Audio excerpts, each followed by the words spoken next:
Hello, everyone, and welcome to Game Over Ottawa. And the Ottawa Senators come out with a 4-3 overtime win over the New York Rangers in a critical game. This was a fantastic game for this squad here today. Super important, and my goodness, what a comeback in the end. Sorry, I forgot to transition there. I realized it was a black screen for a second, but I'm just fired up right now, so I apologize for that. But wow, where do we even start here today?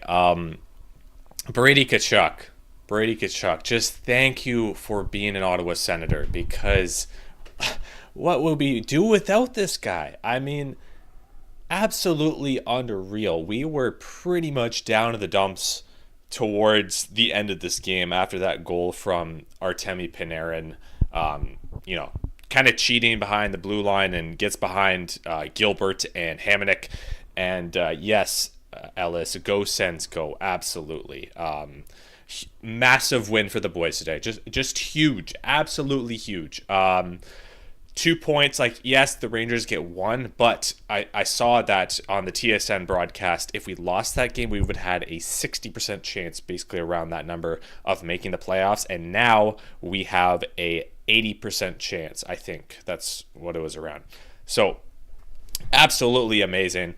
And, wow, that ending, Brady Tkachuk, that interview with Claire Hanna was just... I'm not going to lie, I even got emotional a little bit just seeing that, because this guy has been through the ringer with this squad. And Ottawa, this is our only professional sports team that we have, right? We don't have an NBA team or an NFL or MLB team. We just have the NHL. And so Ottawa always has that great community feel to it, and Brady Tkachuk just emulates that. He is an Ottawa guy, and you can see how much he loves the city when he's went. There's been a lot of lows over the past 5 or 6 years, right? But when the highs are like this right now, you gotta soak it all in, pretty much. Brady Tkachuk, what a guy. Let's go through the game here, as we're obviously going to talk about the trades tonight as well. We're going to talk about the Cozens trade, and then we're going to talk about the Fabian Zetterlund trade and dive into that a little bit later. Cozens with his first game as a Sen tonight, as well as Dennis Gilbert, which I really want to say Denny Gilbert, or Gilbert, quite a bit, but you know what? It's fine. He's from Buffalo anyway, so... let's walk through the game here. The Sens their effort tonight was pretty solid throughout. There was a couple bad breaks there, with the first goal, right? The first goal of the game, Carson Soucy, he shoots the puck, Linus Ullmark, it squeaks through him, but the whistle goes. The refs blow the whistle after the puck is in the crease and not over the goal line just yet. The puck then goes over the goal line. And then I'm like, okay, you know what? It should be fine, because this happened earlier in the year when basically they blew the whistle and Tim Stützle had an open net and he put the puck in the back of the net, just a hair after the whistle blew. And then they called that a non-goal. And then so this time around, though, the goal is called against the Sens. So I'm like, all right, you know what? Refs, I'm not saying they have a bias against us, but maybe they're just not on it tonight, but we can't use that as an excuse. If you want to make the playoffs, you can't be complaining about the refs constantly. You got to fight through it. You got to fight through adversity, and this team did that tonight. So hats off to them. And then Mika Zibanejad in the second period takes a pass from JT Miller on a sort of a 3-on-3 situation. Sanderson and Pinto get crossed up a little bit. Zibanejad walks in. He has a nasty wrister. You cannot let him walk in down on Main Street, and he beats Ullmark. Didn't really like the first couple goals from Ullmark, but he did make some really key saves down the stretch, and we came out with a win, so I can't complain too much about it.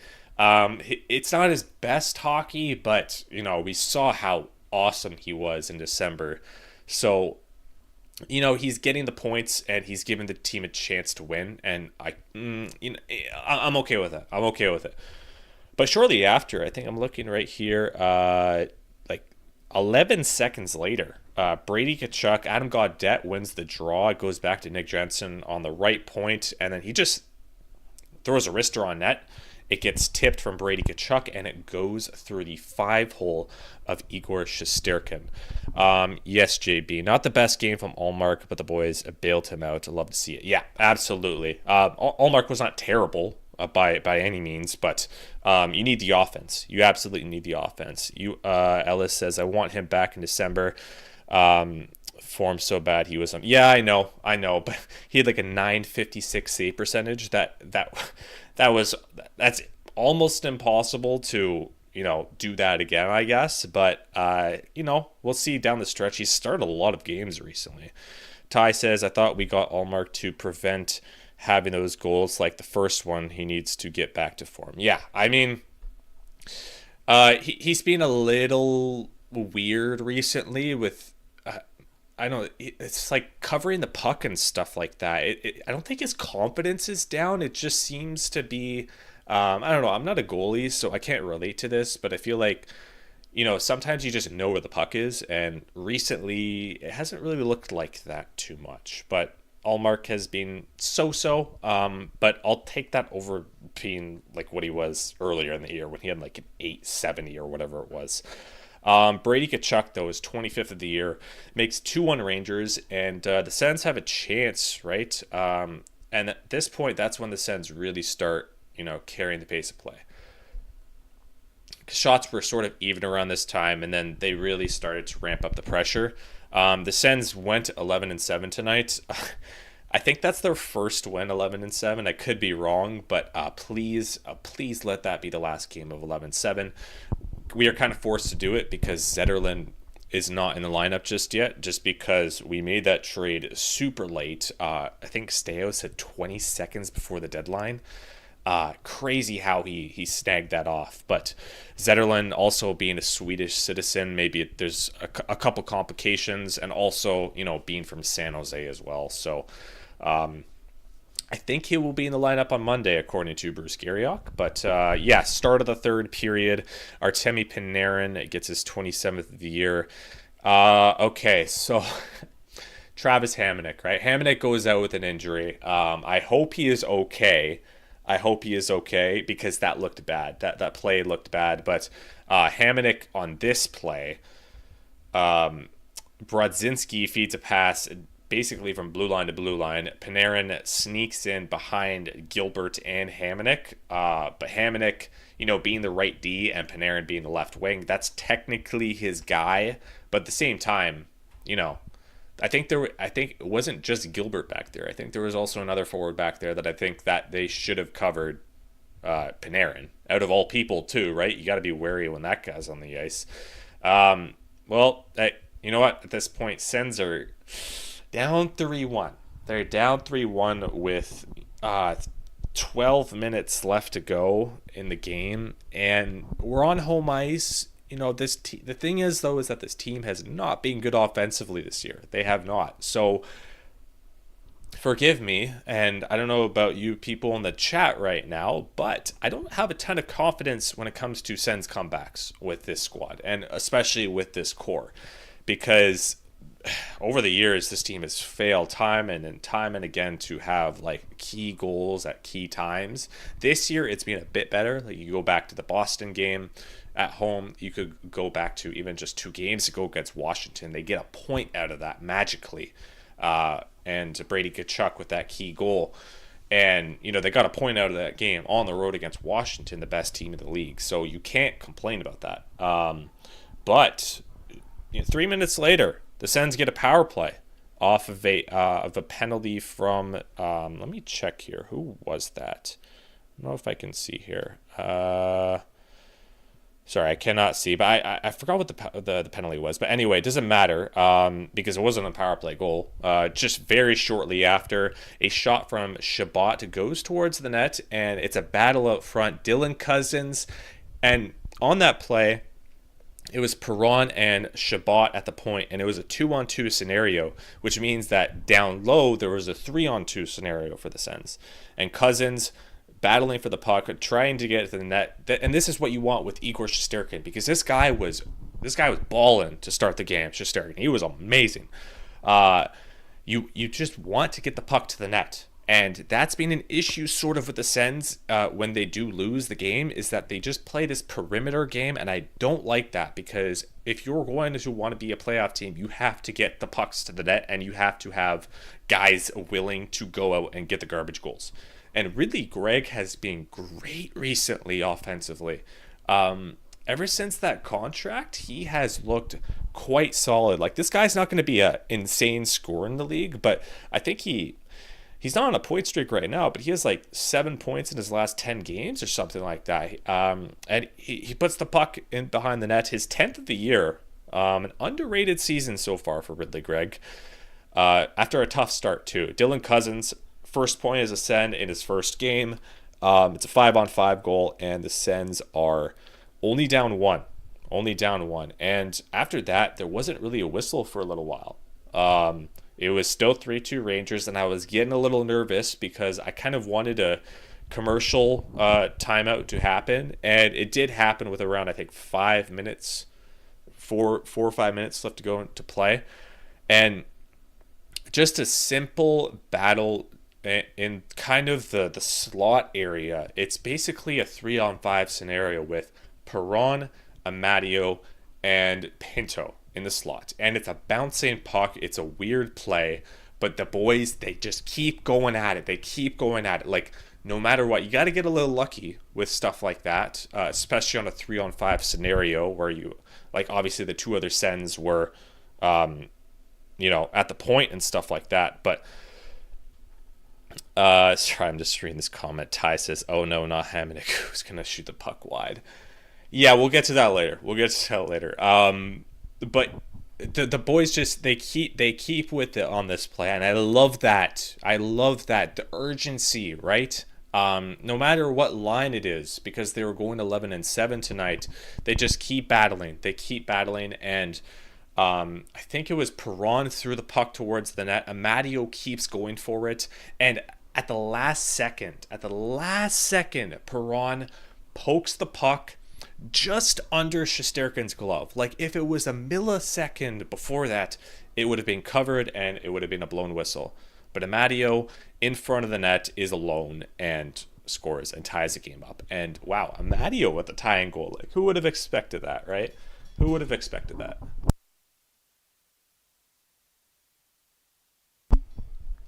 So the Sens tie it up. Not really a whole lot happened after that. The Rangers actually had some pressure towards the end of the with a minute left, and was getting a little nervous because Panarin is one of those players that really, like, he won't do a ton of crazy stuff on the ice, and he's not like a Tim Stützle type of player where he has the puck for a long time and is doing these insanely flashy plays, but then he'll just randomly end up with 3 points at the end of the night, and he was making me a little nervous there.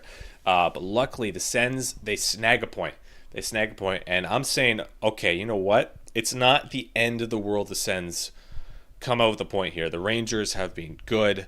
You need the win, obviously, especially considering where both these teams are in the standings. They're virtually tied. And right now, the Sens, well, we'll get in the standings a bit later, but, like, obviously they're right there with 3 or 4 other teams. And the Sens start out with Giroux, Stützle, Sanderson on the overtime. And Miller is out there, both Millers, JT Miller and Keandre Miller, and then I think it was Panarin, I believe, or maybe it might have been Spanchad. And then Keandre Miller just has the puck in, his own zone. Like, he has possession.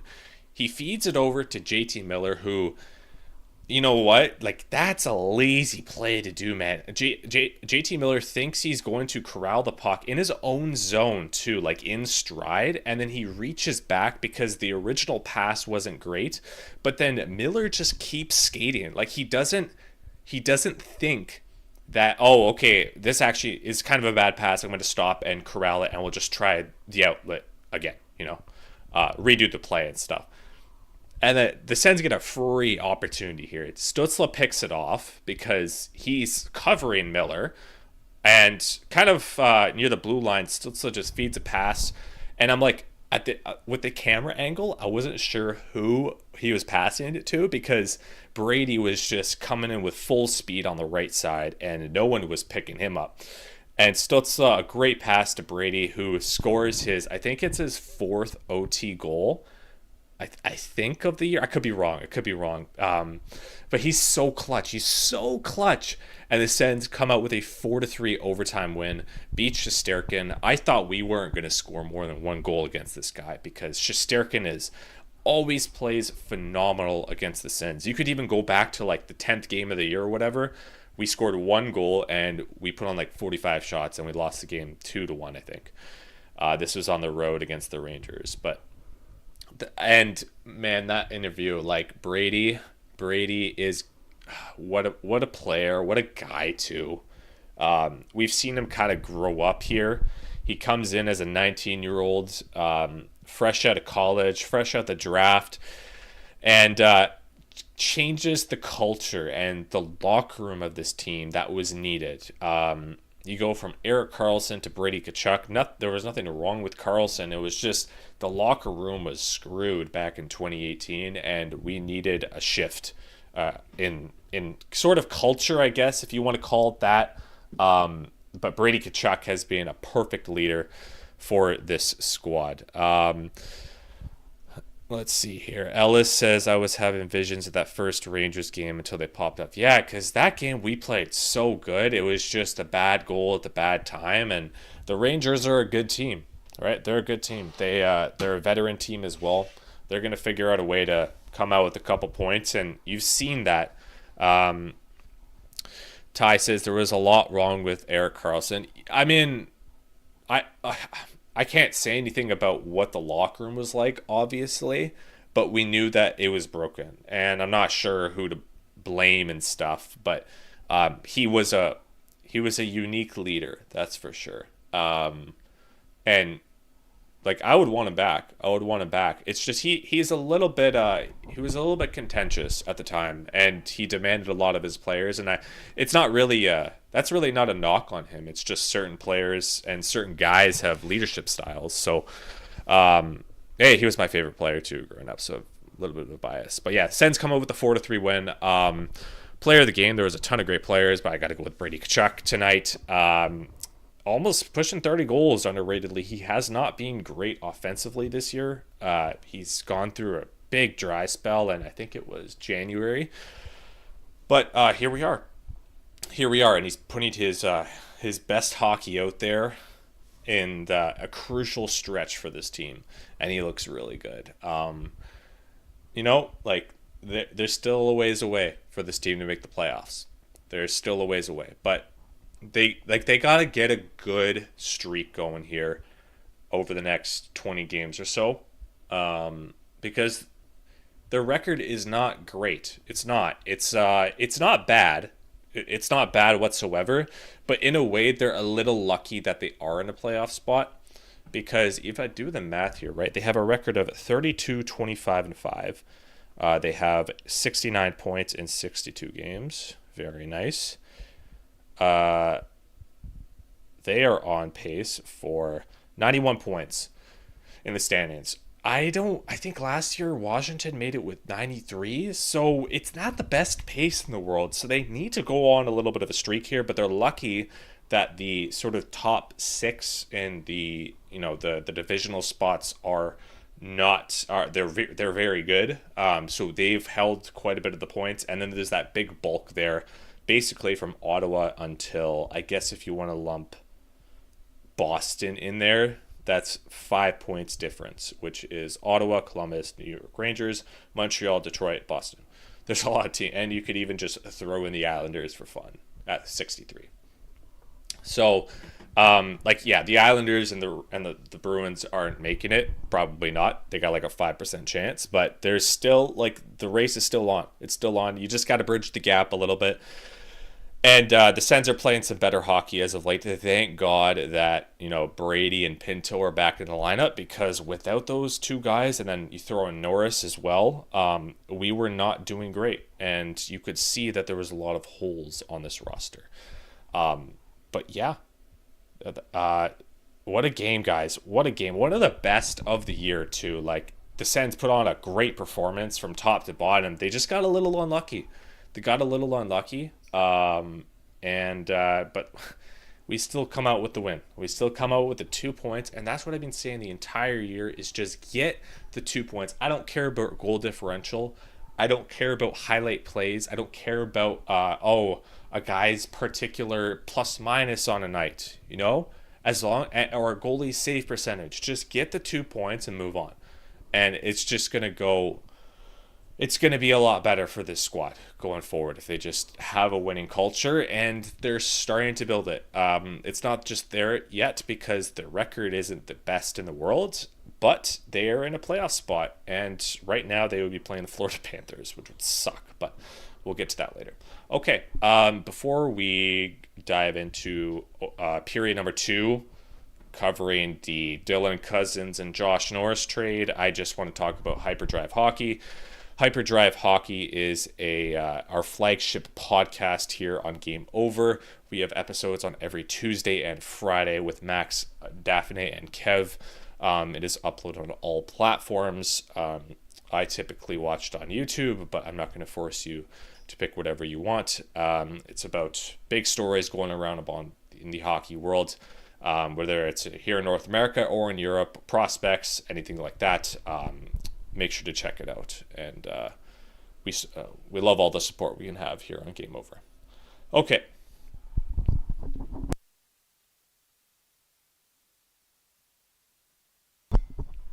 The trades.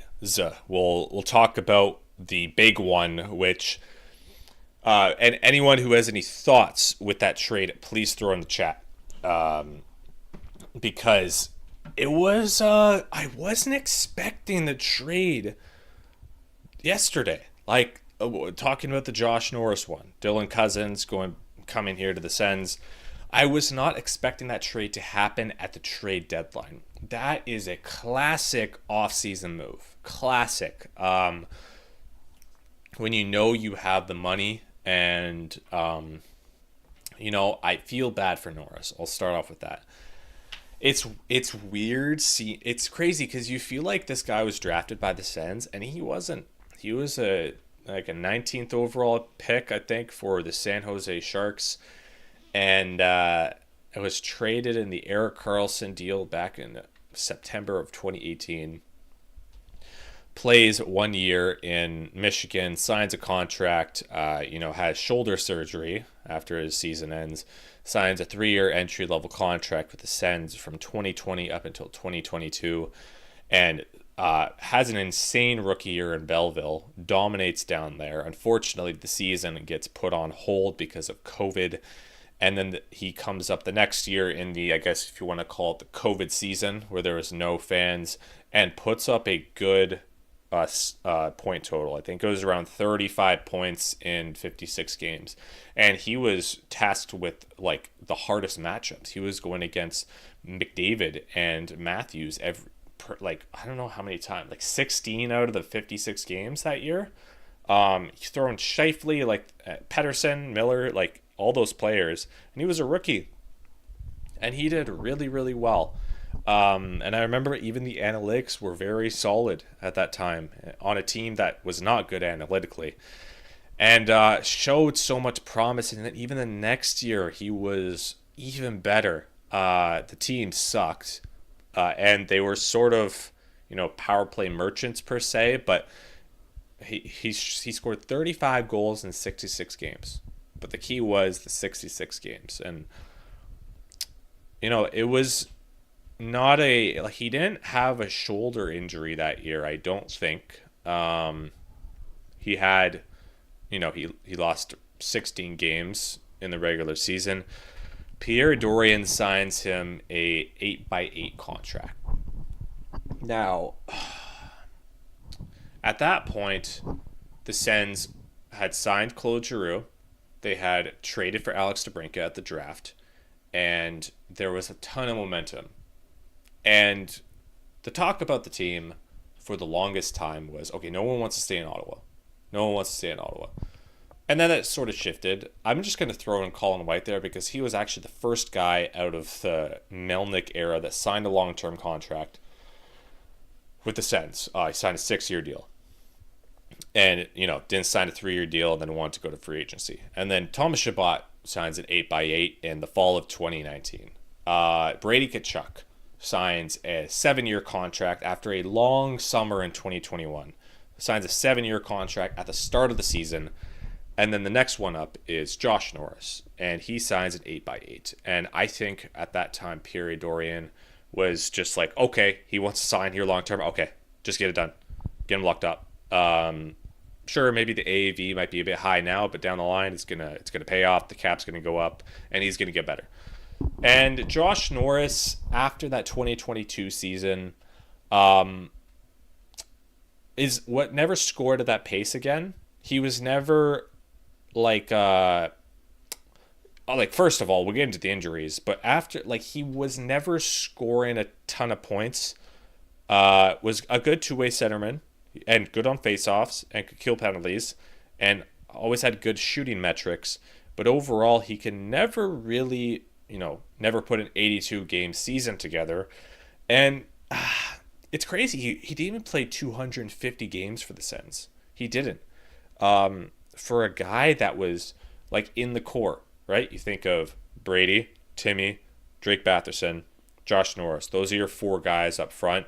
And on the back end, you had Jake Sanderson and then Thomas Chabot. That's your 6, right? That's your 6. And then you kind of throw in Brady, Timmy, and Sanderson in the tier 1, and then the other 3 in the tier 2. And Josh Norris was in the tier 2. And there was always that rumor, okay, they could move on from him, but it has to make sense. But the thing is that the likeliness of it happening was, it didn't seem like it was going to happen right now.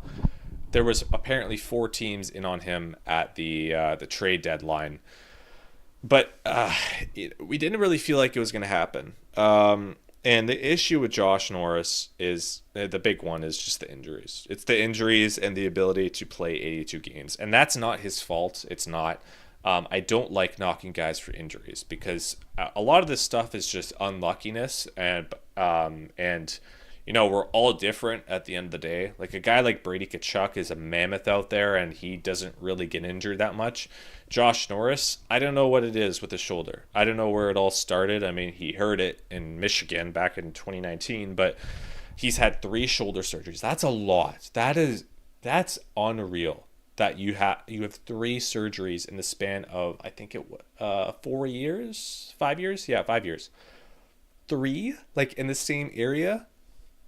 I get it. Hockey's a tough game, but that's super unlucky, and I feel bad for the guy because he's a good player. But $8 million? I don't know. I don't think so.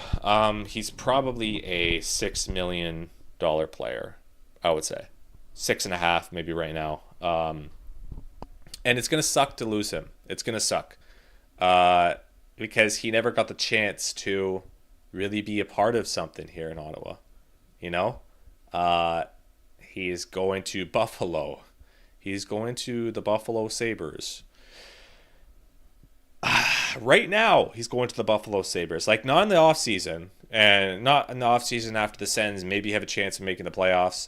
He's there now, and on the team that's last in the East and hasn't made the playoffs in 13, 14 years. Oh, man, that's got to suck. A good sniper, that's what he is. A good two-way player. Not a good passer, not a great stick handler, and creating his own offense per se. He's not like Tim Stützle. It was weird how they took him off the first power play as well. As Kelly says, Sens and shoulders are cursed as well. Willanen, yeah, exactly. He had a big shoulder. Yeah. Boucher, too. He had one as well. Pinto, right? A couple seasons ago. Ty says, I can see Buffalo flipping Norris for Pettersson this offseason. That's an interesting take, that's for sure. We know that there was talk, I think, with the Sens and Vancouver with Norris. But, man, Pettersson, the upside is there, right? Norris is not a first-line center. He's not. So I feel like that would be a big mistake for Vancouver doing that. But yeah, like anyone in the chat, throw your thoughts just on Norris, like as a player, as a guy, because he seemed like such a sick dude and stuff in the locker room, and obviously like you saw Brady how emotional he was in the locker room after he was traded. Like that's his best friend right there, and for Staios to do that, it's sort of gutsy in a way, because if you did in the off season, you can let it sit, you can let it marinate. Like Norris would have had a couple months to get used to Buffalo and stuff like that, but man, at the deadline, wow. We'll see how it goes. I like the Cozens addition. We'll talk about him right now, pretty much. Dylan Cozens comes in with a cap hit of 5 years left after this one at $7.1 million. So the Sens flipping Norris for Cozens, they save $900,000 in cap space. About that. Just to start off, Dylan Cozens hasn't been fantastic in Buffalo the past couple of years, but when you see him out on the ice, you can see that this guy just has been good at hockey for his entire career. Like, he was good when he was 10, he was good when he was 15, he was good when he was drafted at 18, went to the World Juniors, and then he was always going to be an NHL player regardless, because 6'3", a center, pretty good on draws, and can score. Sorry, Kelly, I've gone a bit quiet apparently. Okay, interesting. I'm gonna turn my mic up a little bit here. Hopefully that becomes a bit better. Okay, I think it's a bit better. Sorry, I think my cord was unplugged there a little bit. But yeah. Okay. Yeah. What did I talk about again? Sorry, Dylan Cozens. Yeah, Dylan Cozens. Okay, so picks up an assist today. He's a bit bigger than Norris. He's at 6'3". Okay, thank you, Ty. Right shot centerman. That was always an interesting topic to talk about with the Sens, because you had Timmy down the middle as a lefty, and then you had Pinto as a righty, but then he was the third line center. And then now you add Cozens as a righty, who's pretty good on draws. He can also sort of play wing. The good thing is that the Sens sort of have four options down the middle now. You can go Tim Stützle at the first line center. Then you also have Cozens, and then you have Pinto, who can play second line. And then you also have Ridley Gregg, who the jury's still out on how good he is going to be down the line. Whether it's a third liner, a center, a winger, or a second line player.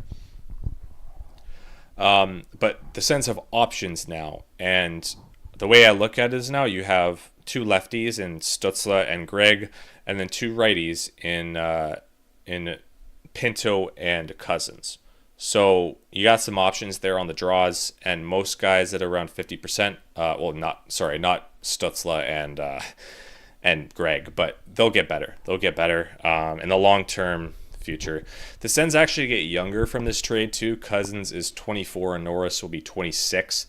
So that's a little bit interesting, is that they get younger down the middle, and that's been sort of a critique for the Sens in the past couple of seasons, because their top three centers have been hurt, but then they're also young. Like, they need experience. That's what I'm saying with Norris. Like, he played 236 games for the Sens. That's it. It felt like he played 500. Like, you look at Brady Tkachuk, he played in his 500th game tonight. Josh Norris didn't even play half of that. And out of, signing a contract in 2019, Norris was eligible to play for the Sens just 1 year less than Brady Tkachuk. And signs a $64 million contract. That's a long deal. Anytime you sign an 8-year deal, you're at least like going to play half of it. And the Sens, this management group, they didn't want that, I guess. But the Dylan Cozens move, I can appreciate. The fact that they also get a second round pick and Gilbert in there, is wonderful, and they didn't have to retain any salary in the Norris deal as well. That's even better, because if we had to retain like $1 million, I don't know, that would have just been kind of annoying seeing that on Puckpedia for years to come, because we already had the Corpusalo one. The Panthers are winning it all, according to Jake. Yeah, probably. I'm not gonna lie. I don't. If I would much rather play Washington if we make the playoffs. I'll be honest. I would actually prefer the 8 seed over the 7 seed. But we have to actually make the playoffs first. So, but yeah, Cozens, like, this guy could turn into something too, because he's a bit younger, and I think the overall package is there, and he's a little bit more well-rounded than Norris. I think, just because I think he can carry his play a little bit more compared to Norris, who is more of a finisher and a guy who is good on draws and stuff, but he needs a play driver, which is why he did well with Batherson and Brady as well. Yes, the second round pick tie is such a good sweetener, and it makes it that much better that we added Zetterlund, who we'll get into just in period 3 here. But yeah, JBD also gone. It was clear that he was not going to be in the plans going forward. I always thought that he could have been fine with Tyler Clevin on the third pair. And there's always those guys that the fans like, and they prefer over another guy in Travis Hamonic, but it just wasn't going to work out, I don't think. And hopefully he can carve himself out a good NHL career, because he is pretty well rounded. He's a good, third pair D-man who can put up a little bit of offense and is not a liability in his own end, and is like 6'1". So he could work out somewhere. We'll see if it does. I'm not sure. Probably 50-50 on that. Dennis Gilbert is a depth add. Was pretty good tonight, sorta. Some good hits and stuff like that. It's nice to have some depth on the back end when it comes to your left D side, because on the right we had Matt and Paolo and Hamonic. But the left side in Belleville right now, you got Davies and Roos, and they're better off down there. Matt and Paolo pushed JBD out. Yes, I agree. Thing is though, I don't know. Matt and Paolo is not, like, he's been okay recently. Not that great though, in my opinion. But that's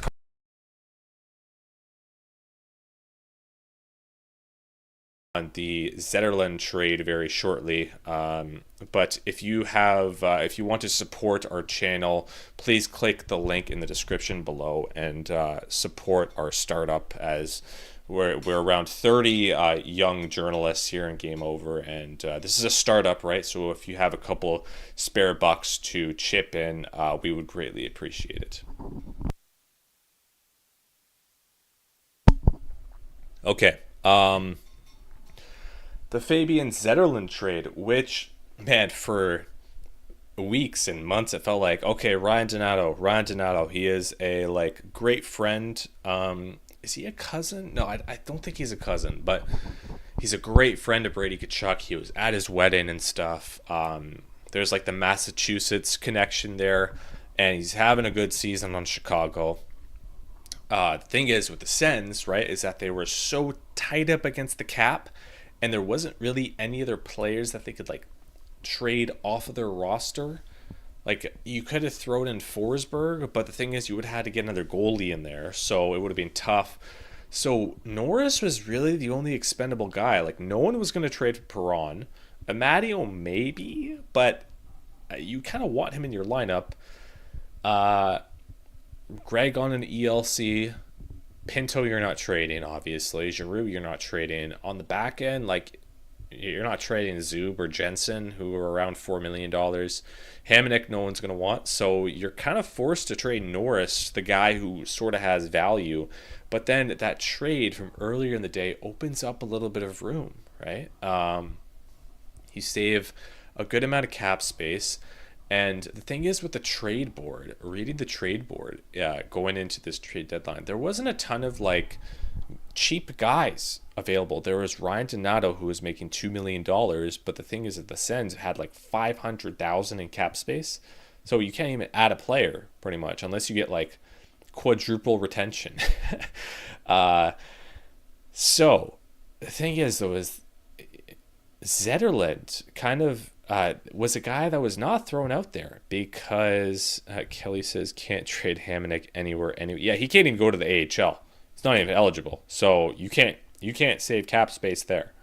But yeah, Zetterlund at just under $1.5 million. He's available, and Steve Stais jumps on it. And this is a good way of doing the trade deadline because I think Sens fans would have been okay with this performance from Stais in the fact that, okay, they got like a different sort of player and they saved a bit of money down the line. And you're trading two players that are very similar and you got a second round pick. Like that's some tidy business right there.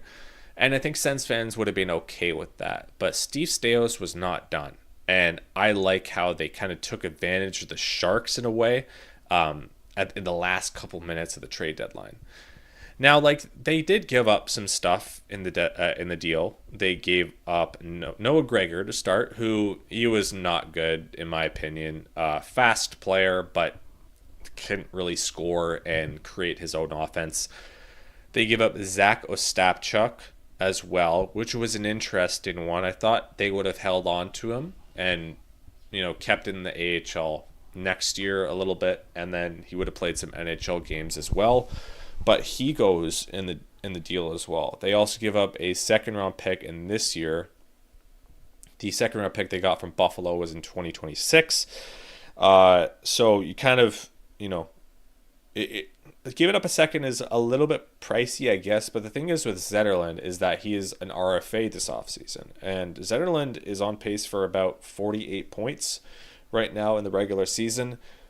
And then, so they give up Gregor a second and a Stapchuk. And then coming back the other way, they get a fourth round pick, which I'll take. Why not? That's a decent return right there. And then they also get Tristan Robbins, who will be an AHL ad for the Sens. But Zetterlund is a sneaky, not even sneaky, because I think fans understand that this guy is going to be a good player for us, but he is an RFA. He is 25 this year. He turns 26 in late August and is on pace for around 25 goals. This is the perfect addition to this squad because whenever there has been an injury in the offense, this team has struggled to get depth scoring. You could even look at, remember like the Florida trip, we were rolling 11-7. We had like Reinhardt, Ostapchuk, Highmore. There was another guy in there, I'm blanking right now. Like Crookshank was called up. There was all these players, and I'm not trying to hate on them. It's just they weren't providing the depth scoring. So this is a much needed ad because he should score for us, and he's not going to be forced into like a top line role or anything like that. He's going to play 15, maybe 16 minutes a night. And even if he's like a third liner, I'm good with that. Because you could have three lines of scoring, and there's going to be like Amadio might be on the fourth line, or Greg. Like that's very ideal. That is very ideal. And then you have Cozens maybe coming back in a couple of weeks, maybe, and you got Gaudette as a fourth line center. That's not ideal, but you know what? You can't have the best team ever. Kelly says, interestingly, Robbins was born in the UK. You have some British, and so happy to see that you have some British representation in the Sens organization. Yeah, that I did not know that. I gotta look at his hockey DB a little bit because, like, I'm not gonna lie, I'm not really. I think he had 18 points in 41 AHL games, so he's not really like a monumental ad or anything like that. But I'll take that. I'll take the diversity. But yeah, so you basically give up like a second and a Stapchuk for Zetterlund, who here's just to start off.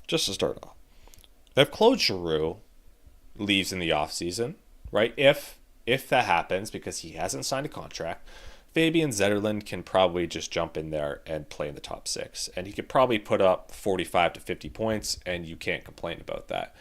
If Giroux signs like a 2-year deal, let's say at like $4 million, Zetterlund, he doesn't strike me as a guy that's going to ask for a long-term contract. I feel like you could probably just send like a 2 or 3 year deal at like $4.5 million, and you're fine with it.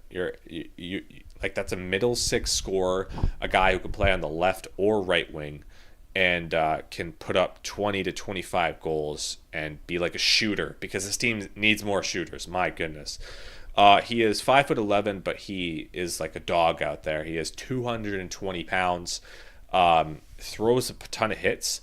And think of Norris, he was hitting a lot of players this year, but I mean, a hit is a hit, right? Norris is not the biggest guy in the world. He's a little bit like, I don't want to say frail, because that's not the right terminology to use, but he's he's a bit lanky, I guess.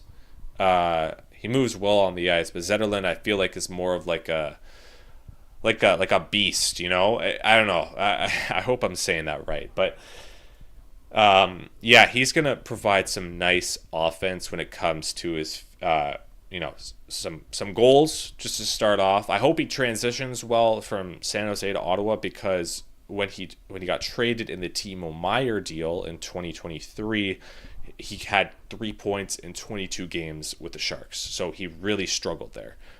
With the Sens, though, he's not going to be on as bad of a team as the Sharks, so let's hope that he can just kind of transition in well, and down the stretch, 20 games left, hopefully he gets like 7, 8, 9, 10 points, and I'll be happy, and then hopefully we can make the playoffs. I don't think he's played a playoff game as well, but this is a guy that, hey, if it goes right for him here, he could be a top six forward. He could be. If not, there is a potential chance that this actually doesn't work out, because there are those players out there that are like a 24, 25-year-old guy. They put up some decent numbers on a bad team, and then they get kind of pushed down the lineup a little bit, and these guys are typically scorers, and then they sort of fizzle out just a little bit. It takes them a couple years to fizzle out of the league, because they have put up good numbers in the past. So I just want to say that, because there is that chance that he does actually not work out for this team. We'll see, though. We will see. It's going to be nice to have like 4 lines, though, of scoring pretty much. You're going to have Timmy, Brady, and Giroux on the first line. You're going to have probably Cozens, Perron, and Batherson. Third line, you have Greg, Pinto, and Zetterlund, maybe? Or you could go with Amadio, I'm not sure. And then fourth line, let's say you just go with Cozens, or sorry, not Cozens, it would be Highmore, Gaudette, and Amadio, or Greg, or whatnot. That's nice. Like, that's a good, I like the top 10 forwards. Like, Amadio on your fourth line's nice. That's really ideal, because he's a very good bottom 6 player, and he came up clutch tonight. So, yeah, anyone in the chat, throw out your thoughts on the Zetterlund deal.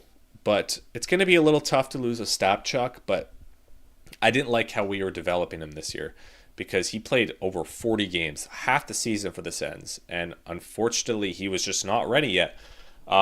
He could fill in for 10 games or so and not hurt your team, but he was not going to score a ton, and he's got some potential to be like a bottom 6 player, but the offense, I don't know if it's going to be monumental going forward in his career. That second round pick, I mean, it's going to be in the 40s, definitely. Maybe even the 50s. We'll see how it goes. And the 2025 draft is not the strongest. 2026 is the pick that we got from Buffalo, and that draft is looking pretty nice right now. But I wouldn't mind flipping some of those picks. Like the Sens, I think, have 3 third-round picks in 26 as well. You can't use them right now, obviously, but I would hope that we could use them at the draft or at next year's deadline if we are a good team, obviously. But yeah, that's pretty much it for my thoughts on Fabian Zetterlund.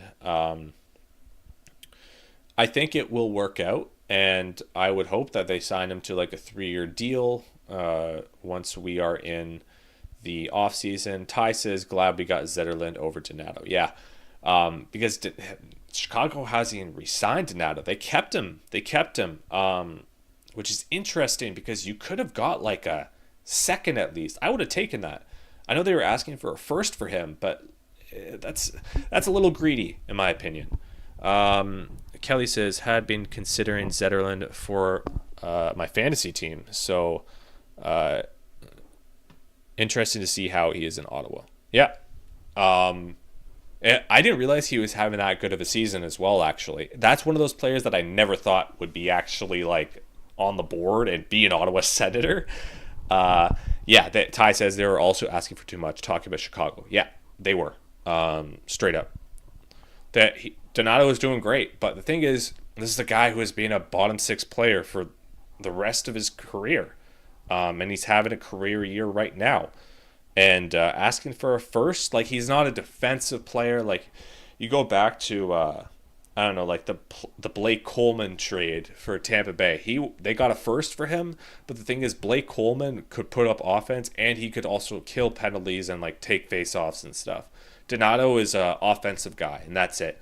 And the thing is that he was valuable was the $2 million cap hit. But he's being bounced around in the league and stuff like that. And he's also been... There's something to say about players that have been like rental ads or being on the block before. Like you look at a guy like Brock Nelson. He was so highly coveted because he was never actually on the trade block. So teams kind of want that new face, and Donato had been out there multiple times. So I don't mind that. Ty says, half my fantasy team has been traded this week in Norris, Zetterlund, Blackwood, Wallman, and Ranton. Yeah, that's tough. Let's hope for you that they actually like score and stuff. Rantanen, we'll see how, because he got $12 million. I would love to see a Colorado and Dallas first round in the playoffs. Kind of wish you went to the market to make it more interesting, but I guess it will be the Mitch Marner free agency this year. But yeah, that's all I got for tonight, guys. It's crazy how I just went 50 minutes. I'm not even that tired, funny enough. I'm just kind of juiced up that the Sens won this game, and they will play on Monday coming up. I think they played the Detroit Red Wings. It's going to be a massive 20 games down the stretch. They play Columbus, I think, at least 2 times. They play Detroit. They play Boston at some point as well. It's going to be a very important stretch for these next 2 months, pretty much. But a month, I guess. Thanks everyone for joining today. I was running solo here today. I know we're all kind of hyped up after that big win for the Sens, and we'll hope that these good vibes can continue forward. And we're gonna have some home games down the stretch, especially in April. And I hope that this team can at least get a wild card spot. So thank you very much, everyone, for joining. And we'll see you on Monday.